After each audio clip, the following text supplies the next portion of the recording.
Welcome to the FNRad Snowboarding Podcast. I'm Eric Trolson.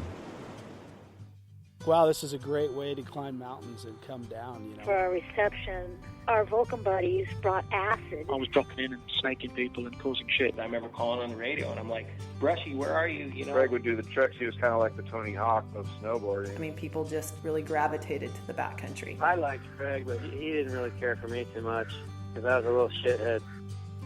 I'm on vacation this week, and I'm down in La Paz, Mexico. So the sound you hear behind me is the ocean. This week's guest, Sean Sullivan, is a photographer whose iconic photos define snowboarding mostly through the 90s. It's an interesting conversation about the dynamics of photographers. So, yeah, I started shooting snowboarding I actually rode for the first time around 1988. I rode up at Mountain High or Snow Summit, and I rode the Sim Switchblade. I had rented this camper board from a friend of mine, but I ended up buying my own board, the one with the yellow and the pink bindings, with those weird bracket clips. Yep. But I shot my first snowboard photo at June Mountain. It must have been the spring of '88. I went up there on a spring break vacation with a girlfriend, and at the time I was shooting for Thrasher. They're shooting skate photos. But I was seeing potential already in snowboarding. I saw that, there was obviously more money in it, and it was a fast-growing thing, and it just had so much potential to grow that the writing was kind of on the wall. The guys at Thrasher weren't too happy with me. They had worked pretty hard to sort of get me, shooting how they wanted me to shoot, and the guys that they wanted me to be working with, they didn't have anybody in Southern California. So I was filling a huge void with the magazine. And so when I did switch over in the fall of '89 to snowboarding and I moved to Lake Tahoe, they were bummed. They were, and they basically gave me the boot, in no uncertain terms. And, I kind of deserved it. After they had worked really hard to sort of get me on there, I was just like, I moved on. And they didn't want me up in Tahoe. There was no skateboarding in Tahoe, Right. And it was all right. Some funny things happened after that, too. Like in the year or two after I left, I'd see those guys out too. Like this one time I saw Mofo, who's a long time and very dear friend of mine now. He was the guy who recruited me at Thrasher straight out of high school. And after I had left, I went back there one year and I was shooting at this Vans competition. He was up on the ramp and, all the heavy photographers were up there. Grant Britton and O and Bryce Knights and Dave Swift. Mofo had me removed from the ramp. Anyway, But you guys have made good. Oh, absolutely, yeah. And Mofo, is just such an awesome guy, and I owe a huge debt of gratitude to him for being the one who sort of made me realize early on my potential, for being a photographer and for shooting good photos. He made me believe in myself by recruiting me and bringing me on board for that, and that's what allowed me to sort of take off. I mean, that confidence is such an important part of any success. He gave that to me, and that's like a gift. That was a priceless gift, and I'll always be indebted to him for that. What kind of equipment were you shooting with at that time? There was a very industry standard setup for shooting skateboarding, and that was a Nikon FM2 or an FE2, a 16mm 2.8 fisheye, and a Sunpack side mount flash was the standard rig. So one of my first cameras I got was that setup. Had the little motor drive on the bottom of it, and you'd go to a contest, and there'd be 10 guys shooting, and 9 of them would have that same setup. Yeah. It was the one you needed. How many frames per second do you get out of it? 3.5, 4. That's it. But I used to actually have this guy custom made these battery packs that held 4 more AA batteries, and it had these wires on the outside, and it was like this little bonus plastic battery holder. And so when you put that thing on there, it would crank it up to 6 or 7. Oh, that's awesome. But it would blow out the camera a lot. It was so fast that it would wear on the mechanics inside until they screw the thing up. They weren't Nikon authorized, let's put it that way. Right. But they made that camera so much more powerful, especially for shooting snowboarding later. And then over the years, I sort of evolved. I eventually got the Nikon F4, and then I don't know if I ever got an F5. And then I moved into digital, after years. So most people nowadays wouldn't have any idea, how much of a process it was to just get a shot. Oh, it was insane. It wasn't just the shooting either. It was the waiting, the processing, and having to wait for the film to come back and hope that you had done everything right, and then sometimes you'd open up a box of slides and like you'd be like, oh, I forgot to change something, and like they're all clear, they're all white. No. I mean, I've had trips where I've gone on where people have paid a lot of money, and it's like you get back and none of your photos turn out. You look like a total heel. So you learn real fast to like double, triple, quad check everything. Totally. Anyway, yeah, shooting film was you couldn't see it the same day like you can now. You get the instant gratification. Yeah. There's none of that. You shot the photo, you hope you got it, you take it home, you develop the film, you pray that there's a couple in there. Sometimes there would be, sometimes there wouldn't, Yeah, the dynamics change so much. Like, I know that shot from videos. The photographer showing the rider, like, look what we just got. Yeah. Like, yeah. That didn't happen then. No. And then it started with video cameras, when you had guys rolling video, Super 8, as time evolved, the first digital cameras, obviously, to come around were video, not stills. Like Dogger used to shoot a lot of video, Mike McIntyre. But he would always be like, hey, you guys can't see the footage because if you rewind the footage, it could create this little glitch in the shot, and you didn't want to screw the shot up. So he wouldn't let anybody look at the shots generally. Yeah. So even though you could, he basically wouldn't, which I thought was always interesting. Everybody is cultivating their image online, editing the photos, editing certain photos out, getting rid of images you don't like. The amount of control that one has over their public persona these days is immense. Where did you stand on the photos of something that was a bail? Like some people have said, you know what, as long as I landed one of them in the session, I'm all right with a photo being printed from one of my bails. It's really easy to say, I would never publish a bail. Okay, that's a very like black and white statement. But when you're on the ground shooting all season long with a bunch of different people and everybody's trying all kinds of crazy stuff, sometimes it's the fog of war, so to speak. That's not to say that any bail is justified to be printed if the trick was never stuck. I think it more falls back on what is the definition of sticking it. Did he drag a hand? Did he butt check? Did he just outright, ragdoll? Where's the line? And I think that line moves based on a number of parameters. How big was the air? How bio was the spin? Who's the rider? Does he usually stick it?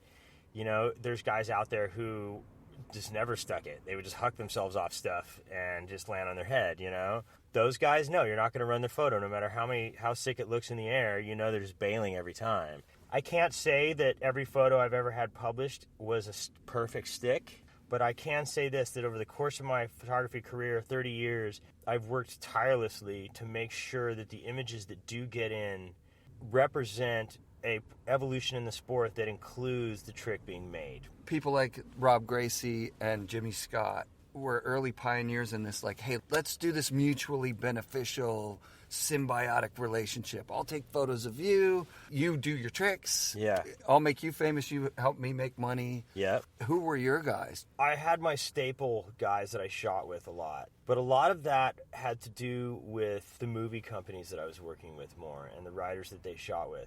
I did 13 years with Snowboarder Mag, and for a good portion of that time, I was shooting with the guys at Standard Films. Their standard crew was Noah, Damien, Roach. There was two things about Damien that I did want to mention, and as I mentioned before, Damien was the first snowboarder to change the definition of a professional snowboarder.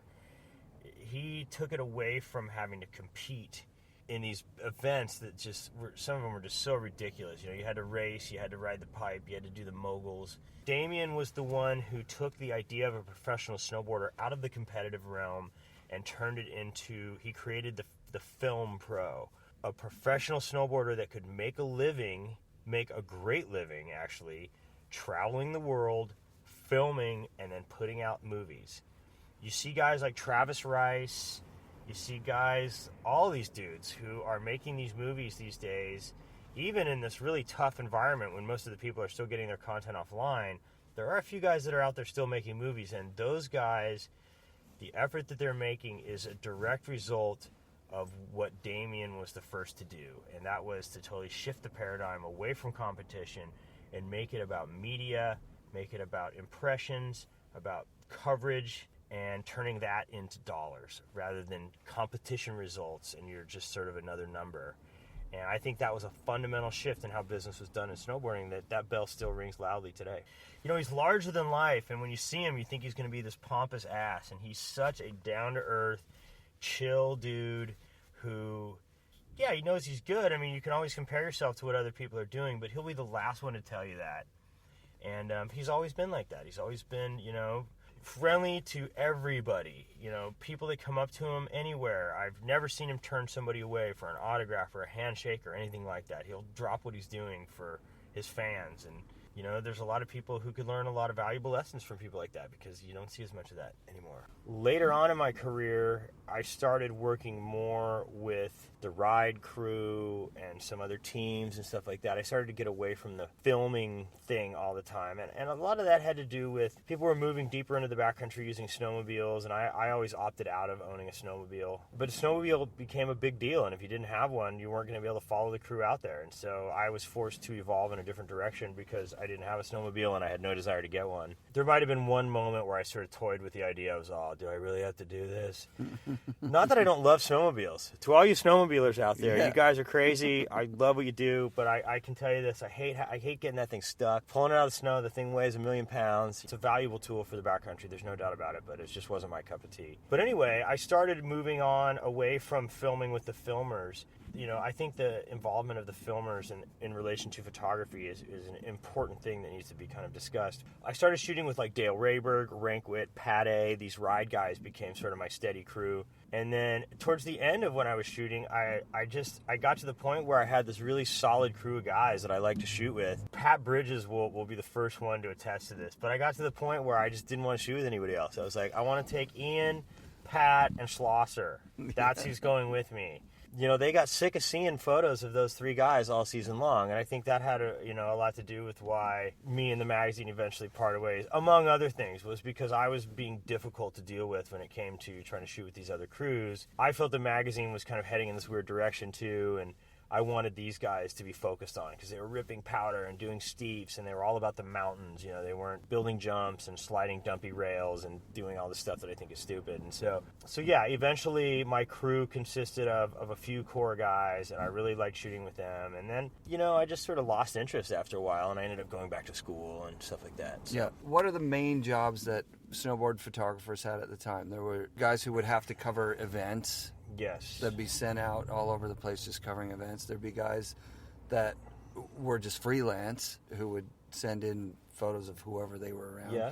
People who would crew up with companies, right? Like, so Burton would have staff photographers that would go out with all their riders. Yeah. And that became the industry standard for the companies to start hiring, you know, in-house photographers. But during the time I worked at Snowboarder, it was sort of, you know, a mutual back scratch situation where companies would buy ads in the magazine and pay to have their riders go on trips. You know, we would do these trips with these guys, and then we'd come back with all these photos. The magazine would end up, you know, helping the company get some of the photos for a good price, and they ended up running this, you know, there was this sort of like mutually beneficial relationship going on. But eventually that all changed as print media started to kind of fade out. The relationships and the dynamics between the magazines and the companies sort of began to evolve.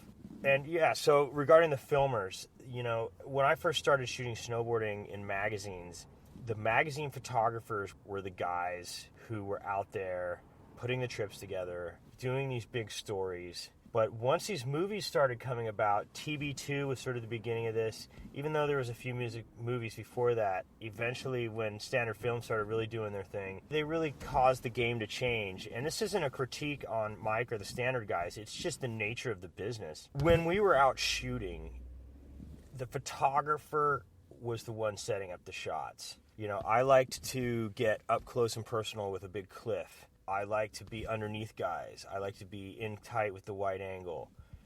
When you're filming, the film shot has to be the entire trick. It has to be the stick.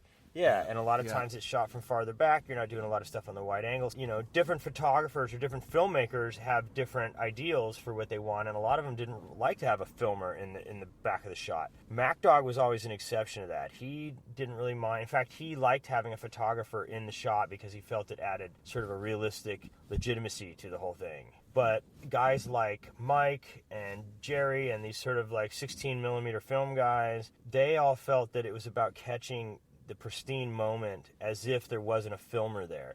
You know, there's two fundamentally different approaches there. But point of all this being that as the snowboard movie began to become a bigger moneymaker, the photographers started getting sort of pushed to the side a little bit. The filming was the priority. The photography became secondary. Even to the magazines. It's actually sort of a conflict of interest in a way, because the magazines started sponsoring these movies. Like Transworld had their movie, Snowboarder had their movie.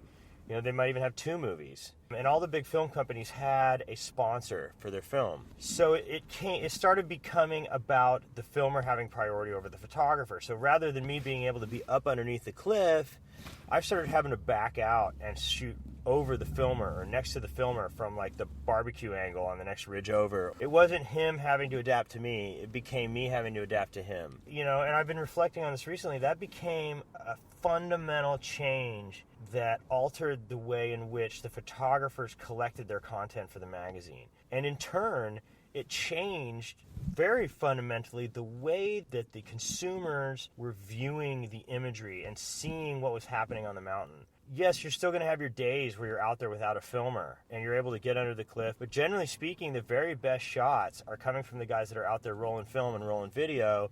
And for those shots that gets in the mag, you have to be shooting it with a big lens from farther back so you don't get tangled up in the shot.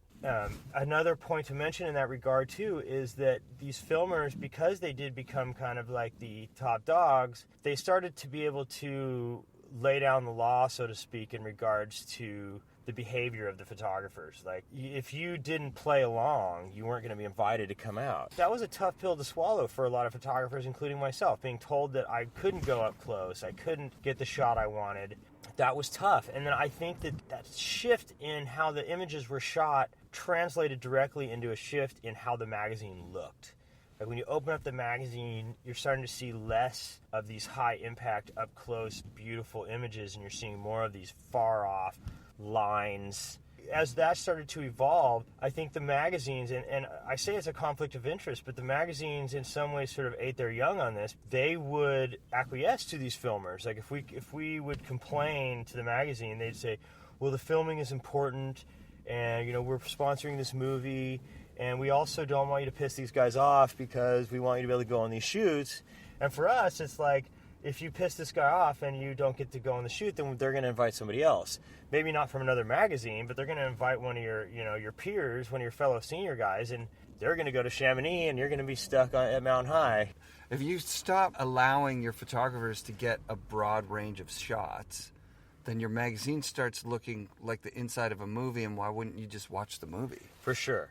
One way to equate it, and I bet if you were to line up the bell curves, it would probably be right in sync. As the movies started to generate bigger sales, become a bigger deal, and their budgets started to go up, the quality of the magazine content started to go down, in my opinion. Yes, you still had your insane shots. You had Sedway going to Alaska, shooting from the helicopter. Epic. You know, but as far as just your day-to-day being out there shooting with a filmer, it just made it a lot more difficult. One of the other things that I saw change back then was once we started having to follow the rule of the filmers, the next thing that happened was we started seeing multiple photographers on these trips. Like, we would go out to the backcountry, and there would be Shem Roos from Transworld, and then me from Snowboarder. And I'd be like, who's this other photographer? Why is this guy here? Oh, there's enough going on out there for both you guys to shoot. And I'm like, no, F that. I'm not sharing this with anybody, but I had no choice. But that was an extremely frustrating turn of events for me, and there was a time where I was the only photographer out there, and that's how it was going to be. I was not going to let anyone else get similar shots to me. Eventually, I just had to, once again, acquiesce to the demands of the industry and just say, fine, whatever, I'll just get better shots than him. It was just the filmers wanting more coverage for their movie, and they felt that if they had more still guys, and I would always throw it out to them, well, hey, can I bring another filmer along? And they'd be like, well, hell no. And I'd be like, well, what's the difference? I mean, you guys are selling me out. Why can't I sell you out? And the reason being is because they were calling the shots now and not me. In the movies, you felt like you were right there along. Yeah. Whereas the magazines, you were flipping through pages of ads, and then you'd get an editorial shot, and then and I guess the magic was gone for me at that point, right? Yeah, I mean, I definitely had, at some point discovered there was no Easter Bunny. From then on, I was sort of a little bit sort of disillusioned by the industry and by the way that the mags operated. And I saw a loss of interest in the thing that made it so special to me. And that was, I loved being out in the mountains in pristine powder, cold, blue sky, out there at dawn, hiking in the dark, setting up for the shot and getting this like wild, beautiful backcountry Mother Nature. To me, that was why it was so special. That's what drew me to that, when I started getting asked, not just by the magazine, I mean, the magazine was one of the last ones by these companies and by everybody else to like go to the park, shoot a sequence, I want you to shoot it like 20 times till he gets it right. I'd just be like, that's when I started to lose interest. Right around 2001, 2002, I left Snowboarder magazine. This was also during the time of the digital switchover. I was actually seeing it happening both in music and in photography at the time. We were all going from analog to digital. Mark Sullivan made a really interesting comment to me not long ago, and I found it shocking but so true, is that none of the senior photographers who worked at Snowboarder with me were able to successfully make the switch from film to digital. And when I say successful, what I mean by that is that we all left our senior photographer positions at Snowboarder. I was the first to go, and the other 5 fell in quick succession. It just wasn't quite there yet. I wasn't quite convinced that the technology had made enough progress to be able to substitute the film. But you got to realize that, we're like in love with film, and it's like nothing could take away my sacred, Ektachrome, whatever. And it's like, now I'm like, I look back at my old slides and I'm like, God, these look horrible, I think a big part of that, too, was a ramping up of the digital workflow. With the digital cameras, it's not just about the switch over in formats. It's about everything that goes with it. Editing the digital shots in Lightroom and Photoshop, and using these various forms of software to filter the photos and create this imagery that you couldn't really do that back then with film unless you were willing to spend hours in the darkroom slaving over chemicals, and even then the results were going to be iffy. So did you kind of feel like it was a bit of a cheat at that time? Still do. Yeah. I still do think it's a bit of a cheat, but it's one of those things that you have to just accept. And I think that there is something to be said for that process, though. It's like, it might seem like a cheat. The average guy with his camera or girl with their little camera phone can like take a neat photo, crop it, fix the colors, and then put some crazy darkroom filter on there. Yeah, that process used to take forever for a photographer. But on the other side of that, techniques have become so advanced now in the digital realm that there is methods that go well beyond that, beyond this whole notion of shooting and adding filters on it, that a lot of people don't realize. Like, it's really easy to just do that on Instagram, but a lot of these photographers out there are using extremely advanced techniques in Lightroom. They're using composited images. I put up a post on Facebook not so long ago about, I'm trying to look for a flash unit, and some guy got on there and he said, just take a picture of the cliff and then take a picture of the guy jumping it with it 2 stops more open, and then just composite the 2 together. I had never even thought about that, but it was so true. That's just one example of how you can manipulate the digital sensor. One of the things that's interesting is like the iPhone just started offering RAW capabilities. So you can shoot RAW format on your iPhone, which is a huge step forward, because now you're not dealing with any of that. It's just the digital information, and you can go in and edit it yourself without any of that extraneous, sort of default editing going on. There's really no purpose for a Joe photographer to use the RAW format. I mean, It's just, I'll be honest with you, and I'm sure all you other photographers think I'm crazy for saying this, but I don't even use RAW. I think RAW is a total pain in the ass. I would prefer to just shoot a JPEG or shoot a TIFF, get in there and manipulate it a little bit. And when I say manipulate, I'm not talking about like pushing airs higher in the air or any of that stuff, so don't be sending me emails in the coming weeks telling me that I shouldn't be manipulating my images, because that's not what I mean. I never do that.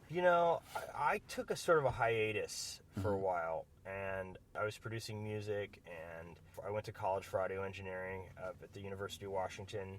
And so for a few years, I totally divested myself from snowboarding. I was over it. I was like, man, the magazine sucks. The sport is stupid. I'm out of here, But slowly I started to kind of fall back in love with it. Years later, I wasn't so jaded. I don't think anyone was ready to predict the demise of print in the manner that it is the shocking manner that it has unfolded. And I don't think there's any denying that the industry and the world in many ways has still yet to recover or found a proper substitute for print media. Looking at news articles and magazine crap on your phone is just not practical. I mean, you're never going to be able to read a magazine article all trying to blow it up with your fingers and like scroll through it. It's just not going to work. Those days are gone. And you know, if I go on to Facebook in the morning and I scroll through and I see the same post that I saw last night, I only saw them for like 1.5 seconds, but it's already boring to me. You're I'm all done. seeing it. You know, the manner and the speed in which we consume content these days is moving so fast and growing exponentially. So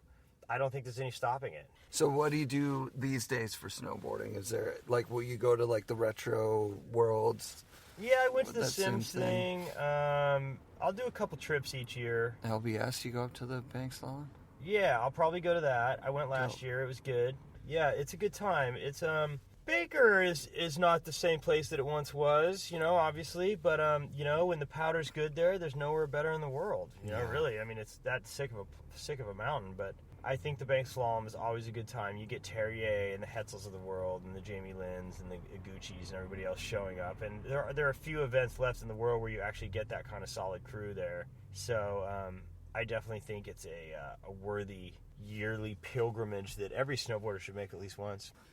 Before we go, let me throw out a couple thank yous. Yeah, please do. Super grateful to Pat Bridges over at Snowboarder Mag. Guy's been a supporter of mine for years. Even when him and I have butted heads a few times, he's always had my back. And even just recently, he's just been such a good friend, and he's been so cool to me that I'm just grateful. For 20 years going, I'm just grateful to have him around and have him on my support staff. I appreciate him so much.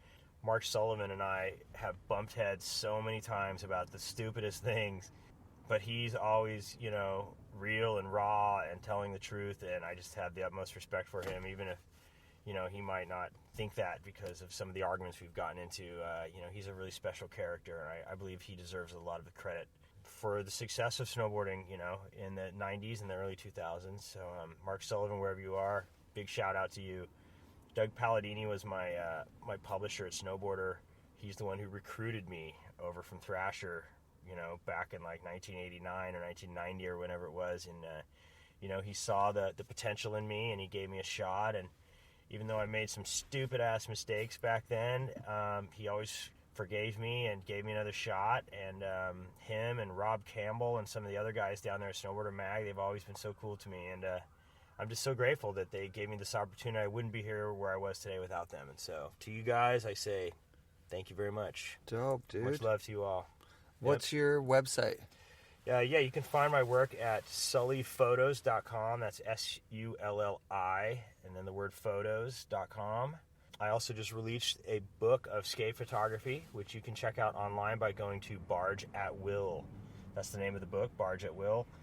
Features tons of photos from 1985 to 90 when I was shooting skateboarding full-time. Guys like Mark Gonzalez, Jason Lee, a lot of the Huntington Beach heads, Mike Lorman, Skip Prenier, Jose Serta. Some of these guys never got their due, but man, they were so sick. And so I'm really stoked to put this book out recently, and it's available on Amazon under the name Barge at Will, so if you get a chance, go check it out. Thanks, man. Right on. Peace. FNRad shout-outs this week to Sean Sullivan. Thanks for doing the interview, buddy. Myro, Gentle, thanks for having my back.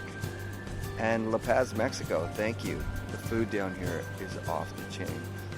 Make sure you come back next week for another episode of the FNRad Snowboarding Podcast, brought to you by BR Productions.